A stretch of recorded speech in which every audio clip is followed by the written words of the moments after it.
मनामनांचा प्रतिनिधी जनसामान्यांचा। शहरातील हवेच्या प्रदूषणात वाढ झाल्याने हवेची गुणवत्ता ढासळली आहे। शहरामध्ये 2023 आणि 24 या वर्षाच्या तुलनेत हवेचे उत्तम दिवस 27 ने कमी झालेत।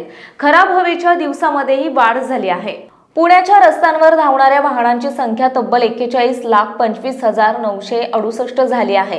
गेल्या वर्षभराच्या तुलनेत वाहनाच्या संख्येत तब्बल 3 लाखांनी वाढ झाल्याचे आकडेवारीहून स्पष्ट होत आहे। त्यामुळेही वायू प्रदूषण वाढल्याचे दिसून येत आहे। महापालिकेने तयार केलेल्या पर्यावरण अहवालामध्ये ही माहिती देण्यात आली। 2023-24च्या तुलनेत 2024-25 वर्षामध्ये हवेचे प्रदूषण वाढले असल्याने चांगल्या दिवसाची संख्या कमी झाली असून खराब दिवस वाढले असल्याचे स्पष्ट करण्यात आले आहे। शहरातील हवेची गुणवत्ता खराब झाली असून वर्षातील चांगल्या दिवसांची संख्या कमी होत चालली आहे।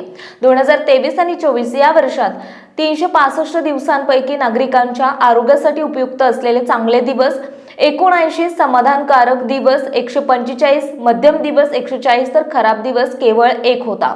मात्र 2024 आणि 25 या वर्षात चांगले दिवस 52, समाधानकारक दिवस 137, मध्यम दिवस 174 तर खराब दिवसांची संख्या 3 झाली आहे। त्यामुळे खराब दिवसांची संख्या 2 ने वाढली आहे।